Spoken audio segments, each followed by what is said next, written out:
Halo anak-anak, selamat pagi. Bagaimana kabarnya? Semoga selalu sehat ya. Hari ini kita berjumpa lagi untuk belajar bersama.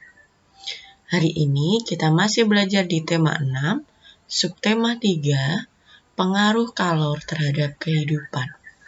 Rabu 26 Januari 2022. Kompetensi dasar yang akan kita pelajari pada pagi hari ini yaitu KD 3.6, menerapkan konsep perpindahan kalor dalam kehidupan sehari-hari.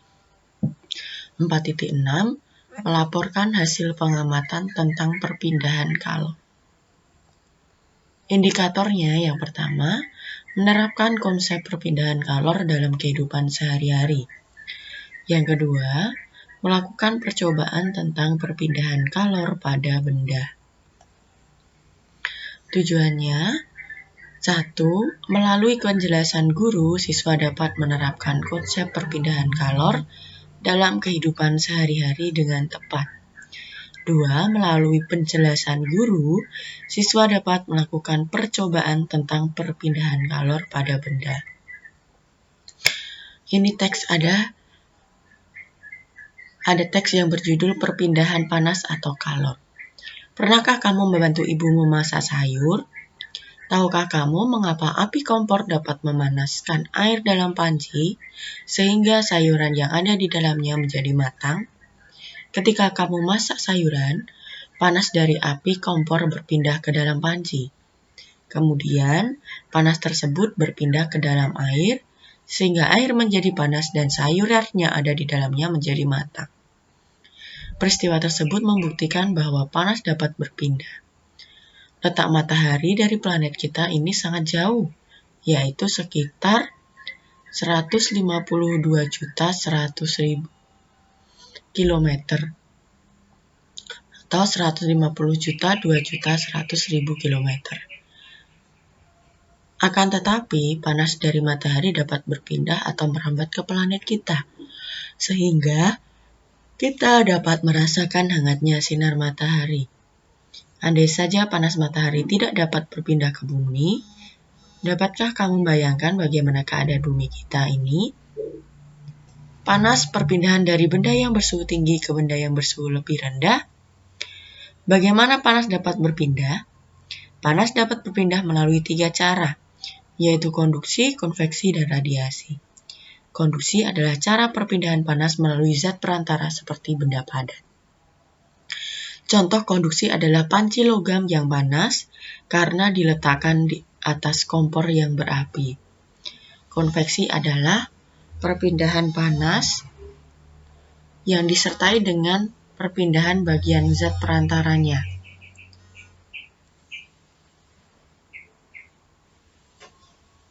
Misalnya,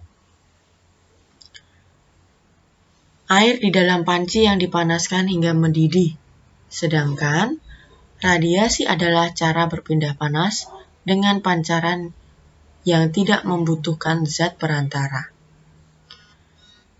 Peristiwa radiasi yang terjadi sehari-hari adalah sinar matahari yang sampai ke bumi dan menghangatkan udara serta makhluk hidup di bumi.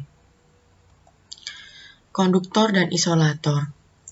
Panas dapat berpindah melalui zat perantara ke benda lain yang dapat menghantar panas. Benda atau bahan yang dapat menghantar panas dengan baik disebut konduktor. Sedangkan benda atau bahan yang tidak dapat menghantarkan panas disebut isolator. Selain konduktor dan isolator terdapat pula bahan semikonduktor.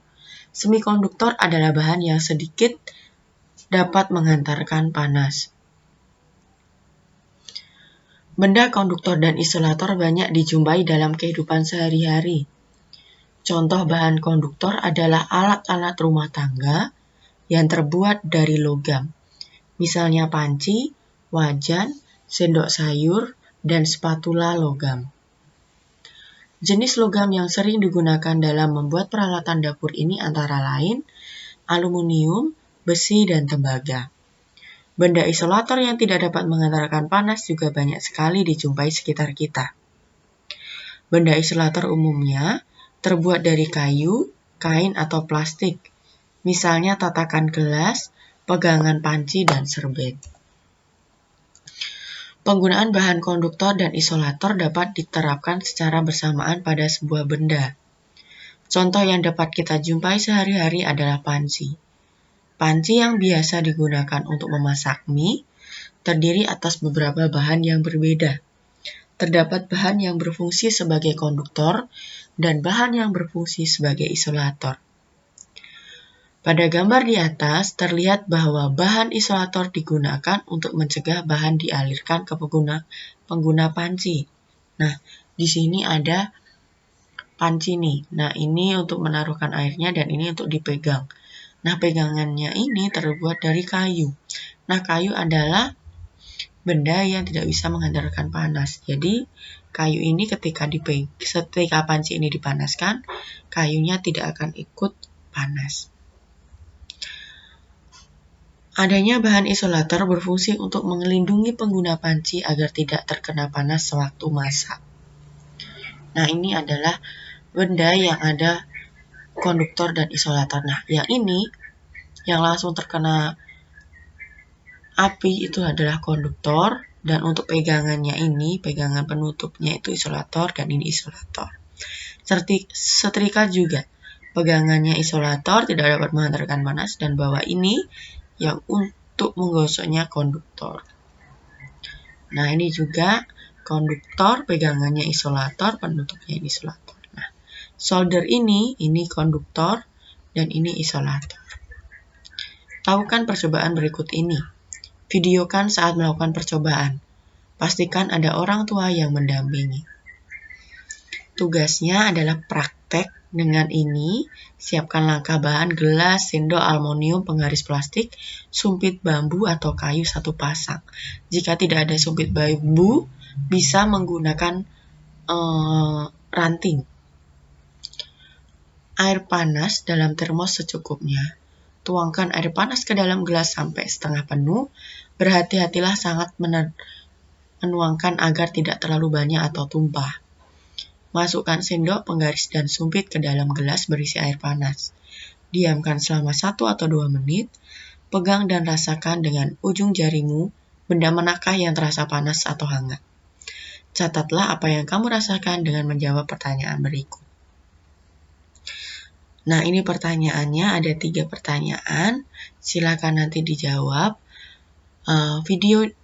Untuk videonya, yang percobaan tadi, lakukan percobaan, lalu divideokan dan dikirimkan, dan juga mengirimkan tugas ini. Baik anak-anak, terima kasih, selamat belajar dan mengerjakan tugas. Bye-bye.